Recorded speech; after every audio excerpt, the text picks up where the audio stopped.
भविष्य उनका है जो अपने सपनों की सुंदरता में विश्वास करते हैं। एलेनोर रूजवेल्ट का ये कथन आज की हमारी चर्चा के लिए एकदम सही बैठता है। आज हम भारत के ऊर्जा क्षेत्र में एक बहुत बड़े और ऐतिहासिक बदलाव पर गहराई से नजर डालेंगे।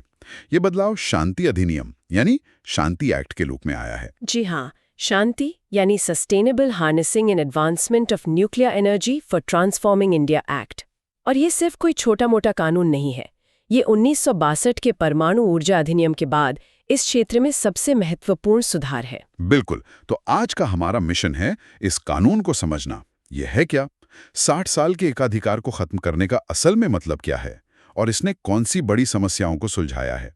और जैसा कि हर बड़े सुधार के साथ होता है, इसमें आगे क्या चुनौतियां हैं, चलिए इसे खोलकर समझते हैं। तो सबसे पहले ये कानून इतना बड़ा कदम क्यों माना जा रहा है? इसका सबसे बड़ा कारण ये है कि ये भारत के परमाणु ऊर्जा क्षेत्र में 6 दशकों से चले आ रहे सरकारी एकाधिकार को खत्म करता है। ये निजी क्षेत्र के निवेश के लिए एक लाइसेंस आधारित एक भरोसेमंद रास्ता खोलता है। अच्छा। और साथ ही ये परमाणु ऊर्जा नियामक बोर्ड, जिसे AARB कहते हैं, उसे एक स्वतंत्र वैधानिक आधार देता है, जो इस पूरे सेक्टर के लिए एक रेफरी, एक रेगुलेटर का काम करेगा। भारत की जलवायु प्रतिबद्धताओं, ऊर्जा सुरक्षा और तकनीकी इनोवेशन के लिए इसमें बहुत बड़ा वादा है। तो यहाँ से बात और भी दिलचस्प हो जाती है। लेख कहता है कि इस कानून का सबसे प्रभावशाली बदलाव सिविल न्यूक्लियर लायबिलिटी में है। ये सुनने में तो बड़ा टेक्निकल लगता है, पर ऐसा लगता है कि यही वो चाबी थी जिसने विदेशी कंपनियों के लिए दरवाजा बंद कर रखा था। ये क्या मामला था? बिल्कुल, ये सबसे बड़ा रोड़ा था। इसे समझने के लिए हमें 2010 के civil liability for nuclear damage act यानी CLND एक्ट को देखना होगा, जिसकी जड़ें भोपाल गैस त्रासदी में थी, है ना? जी। उस डर की वजह से इस कानून में एक धारा थी, धारा 17B।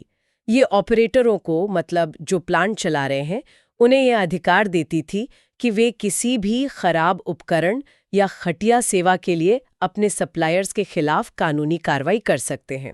एक मिनट, सुनने में तो ये बिल्कुल सही लगता है। अगर किसी सप्लायर ने खराब सामान दिया तो उसकी जिम्मेदारी तो होनी ही चाहिए। यहीं पर पेंच है। देखिए, अंतर्राष्ट्रीय नियम जैसे कन्वेंशन ऑन सप्लीमेंट्री कॉम्पेंसेशन, वो कहते हैं कि जिम्मेदारी सिर्फ ऑपरेटर की होगी, वो मुआवजा देगा। लेकिन हमारा 2010 का कानून ऑपरेटर को सप्लायर पर भी केस करने का एक असीमित अधिकार दे रहा था। इसी डर से अमेरिका, फ्रांस और जापान की बड़ी कंपनियां जैसे जनरल इलेक्ट्रिक, वेस्टिंगहाउस, ये सब कोवाडा और जैतापुर जैसी परियोजनाओं से दूर भाग रही थीं। अच्छा, तो शांति अधिनियम ने इस बड़ी बाधा को, इस ताले को कैसे खोला? शांति अधिनियम इस पूरी संरचना को बदल देता है। अब ऑपरेटर सप्लायर के खिलाफ तभी कार्रवाई कर सकते हैं जब उनके कॉन्ट्रैक्ट में यह बात साफ साफ लिखी हो, या फिर जब ये साबित हो जाए कि परमाणु घटना जानबूझकर नुकसान पहुंचाने के इरादे से की गई थी। मतलब अब ये मामला कोर्ट कचहरी से निकलकर कंपनियों की आपसी बातचीत की टेबल पर आ गया है। बिल्कुल, इसने भारत को अंतर्राष्ट्रीय लायबिलिटी व्यवस्था के बराबर लाकर खड़ा कर दिया और वो समस्या दूर हो गई जो सालों से अटकी हुई थी। लेकिन लेख में इस मुद्दे पर एक कमी का भी जिक्र है। यहाँ एक दिलचस्प बात है, अधिनियम में आपूर्तिकर्ता मतलब सप्लायर को कहीं परिभाषित ही नहीं किया गया है। इसका क्या मतलब हुआ? मतलब ये कि सप्लायर कौन है? क्या वो जो पूरा सिस्टम बना रहा है, या वो वेंडर जो सिर्फ एक छोटा पुर्जा दे रहा है, या फिर वो जो सिर्फ क्वालिटी की सलाह दे रहा है? ये साफ न होने से एक अनिश्चितता अभी भी बनी हुई है। तो कह सकते हैं कि लायबिलिटी की जो बड़ी समस्या थी वो काफी हद तक सुलझ गई है। लेकिन परमाणु परियोजनाओं जैसे लंबे और भारी निवेश वाले क्षेत्रों में निवेशकों के लिए पूर्वानुमीयता मतलब प्रिडिक्टेबिलिटी बहुत जरूरी है। लेख कुछ नियामक अनिश्चितताओं की ओर भी इशारा करता है। और ये एक बहुत महत्वपूर्ण सवाल है। निवेशकों का विश्वास जीतने के लिए नियमों का साफ होना जरूरी है। यहाँ 3 प्रमुख क्षेत्र हैं जिन पर ध्यान देने की जरूरत है। पहला है प्रमुख शब्दों की अस्पष्टता। जैसे कि अधिनियम में संवेदनशील गतिविधियां, राष्ट्रीय सुरक्षा के निहितार्थ वाले मामले और रणनीतिक प्रकृति के मामले जैसे शब्दों का इस्तेमाल है, लेकिन इन्हें परिभाषित नहीं किया गया है। अब सोचिए, कोई स्टार्टअप स्मॉल मॉड्यूलर रिएक्टर्स यानी SMRs जैसी नई तकनीक बना रहा है। उसे ये नहीं पता कि उसकी मेहनत कहीं रणनीतिक घोषित होकर केंद्र सरकार की संपत्ति तो नहीं बन जाएगी। यह R&D में इन्वेस्ट को रोक सकता है। ये तो इनोवेशन के लिए बहुत बड़ा खतरा है। और दूसरी अनिश्चितता क्या है? दूसरा है अतिरिक्त नियामक निकायों का गठन। अधिनियम की धारा 25 रणनीतिक गतिविधियों के लिए अलग से रेगुलेटरी बॉडी बनाने की इजाजत देती है। ये प्रावधान बहुत खुला है।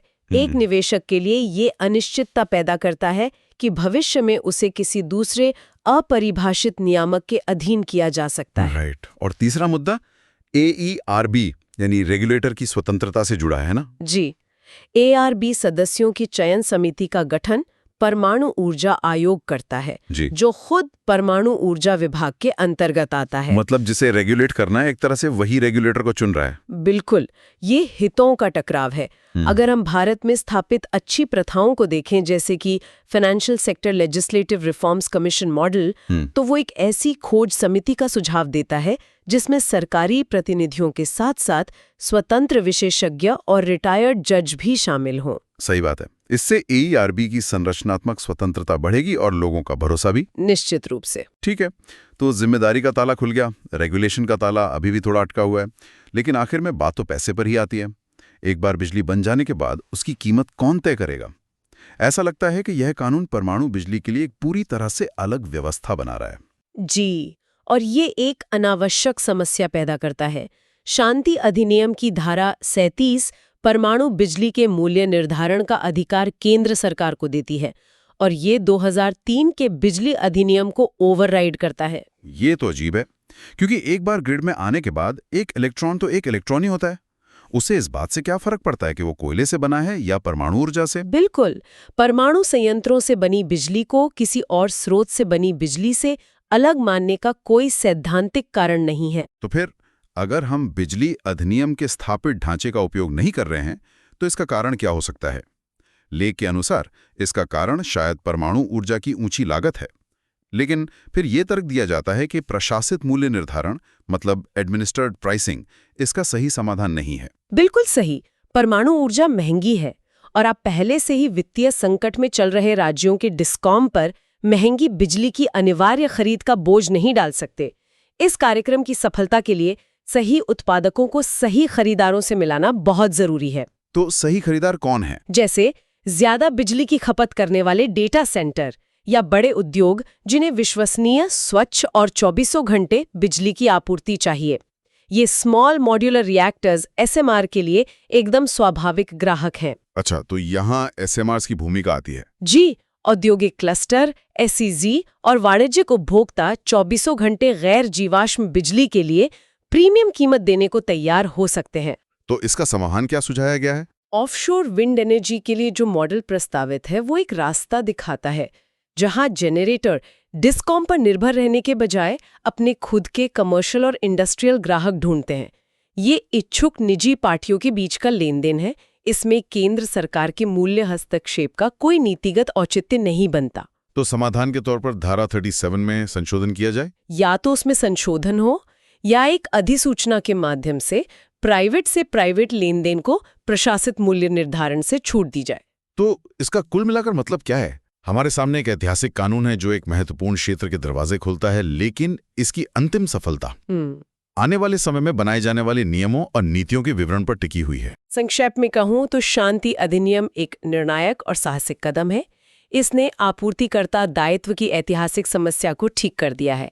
हालांकि इस सुधार की सफलता अब अगले चरण पर निर्भर करेगी, यानी स्पष्ट नियम बनाना, वास्तविक नियामक स्वतंत्रता सुनिश्चित करना और एक समझदार बाजार आधारित टैरिफ नीति तैयार करना। और हमारे श्रोताओं के लिए, खासकर जो UPSC की तैयारी कर रहे हैं, उनके लिए एक अंतिम विचार जिस पर वे मंथन कर सकते हैं।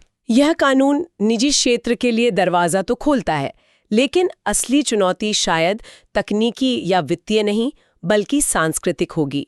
सोचिए, 60 साल के सरकारी एकाधिकार के बाद हमारा स्थापित परमाणु पारिस्थितिकी तंत्र निजी क्षेत्र की गति, उनकी जोखिम लेने की क्षमता और इनोवेशन की संस्कृति के साथ खुद को कैसे ढालेगा।